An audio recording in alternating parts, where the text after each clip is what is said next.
Hello everyone, welcome to ChessVisor. In today's video, I am going to show you an interesting chess miniature done by Gukesh, and it was from Prague Chess Festival round number 8.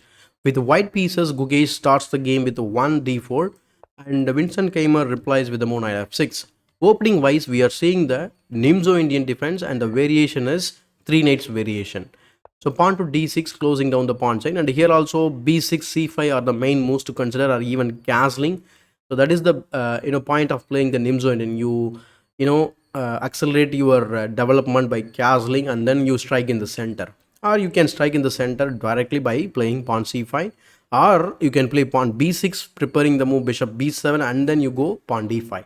But in the game he plays pawn d6, queen c2 preparing the move a3, and here Vincent simply castles bishop to g5 pinning down the knight, and here also the main move was to play knight b d7, but in the game he plays knight c6, which is kind of tempting way for black to play this. You are actually kind of inviting the pawn d5 to come to d5 square, so that you have to say, for example, if white goes for this, then you have this problem. So bishop into c3, you have to take with the queen, and then e takes d5, and then maybe if you capture back, then they can play this move knight takes d5. This is the problem in this variation.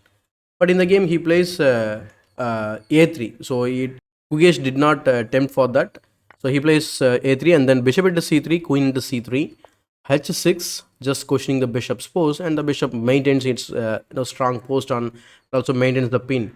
So here he plays rook e8. The main move was to play, or the most of the grandmasters who handled this position, they played pawn to g5, cutting off the bishop's diagonal.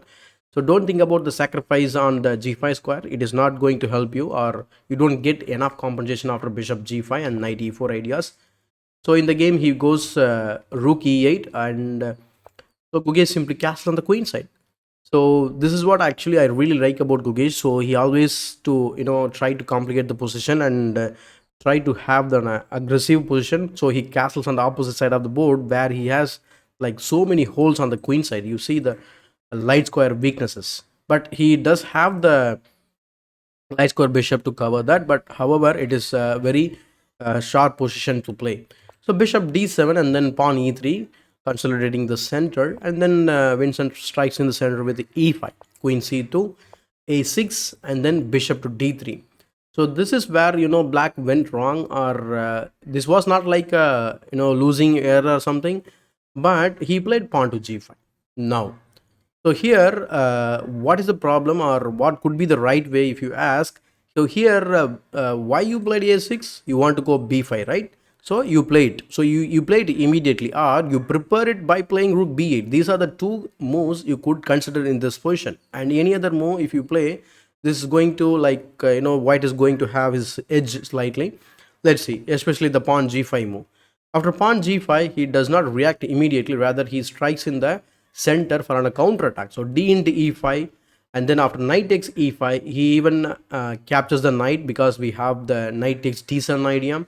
And here also, white is actually, what is white's plan? He is trying to open up the g file so that he can easily attack the king side, or the king. So for that, say for example, in this position, to recapture the knight, you have to capture with the pawn only. Okay, this is not a problem. The x-ray is not a problem on the queen, because we can place, say for example, your own bishop is hanging, so bishop g3, queen e7, and then the game continues without much problem. And white is going to play h4 and trying to open up the position anyway. But in the game he played rook takes e5, which allowed Gukesh to play this move, that is pawn to f4. This is now kind of forcing the rook to move away, and also we can simply capture on g5 with the pawn. So he plays rook c5. Okay, he lifted the rook and he wants to have the rook active, so he plays rook c5. And here Gukesh plays pawn to b4, just threatening the rook, and the rook maintain its post on c6. So here again the main move is to simply capture here on a h4, and get the ruined structure, maybe like this. But you may have a chance to attack on the queen side as well.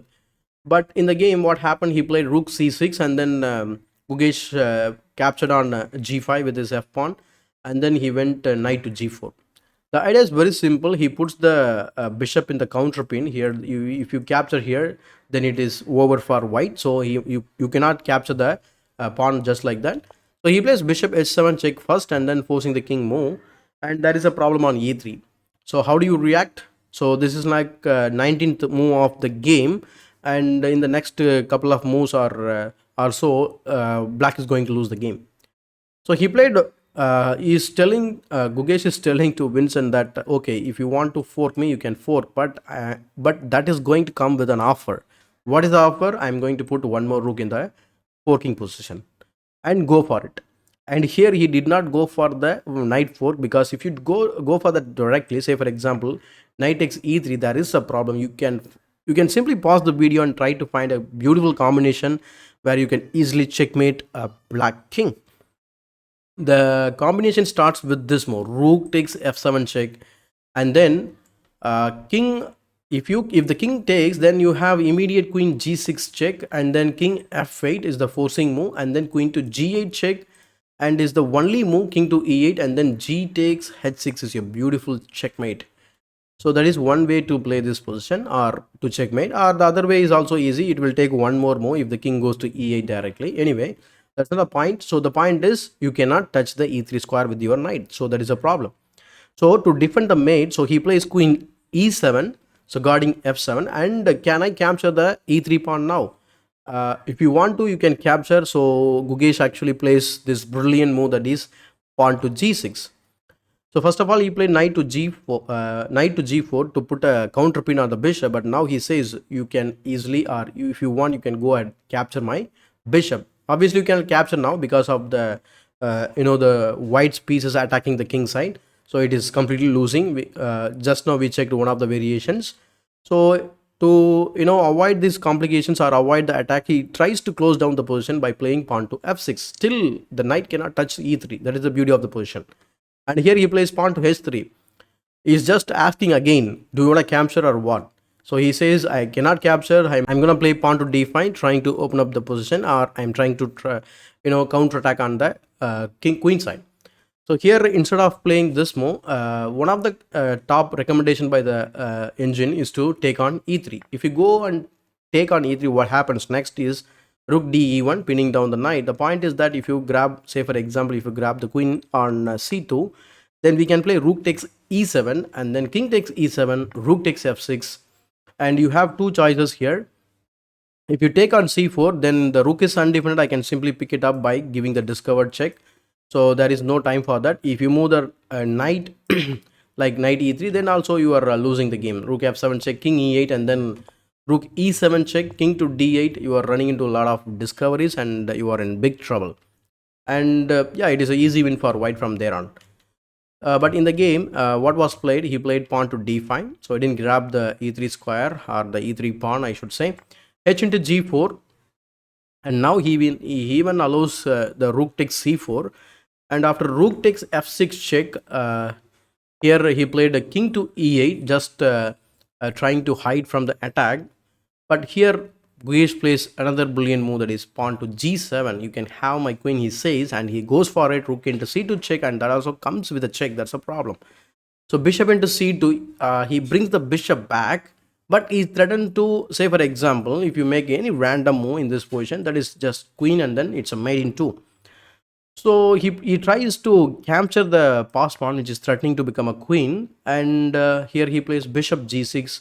For 27th move, Vincent Keymer simply resigned the game. It is all started with the move pawn to e5. That was a problem because of, like, not the pawn to e5. It was here, probably by pawn to f4. It was from the 16th move of the game, and this is where it started. And exactly like after 11 moves in the game, he simply resigned.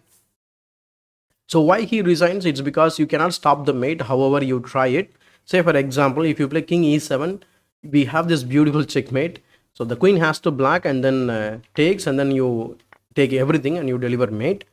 Or if you take the piece which is giving the check by the queen, then you lose the queen, and also white will be hold rook up, and he can easily win the game. And I hope you enjoy this quick commentary on this game. If you like this, please give it a thumbs up. And still, if you're not subscribed to my YouTube channel, consider subscribing to the channel and let me know your ideas, thoughts in the comment section below. And as usual, this is Chess Wiser, your wise choice to improve your chess.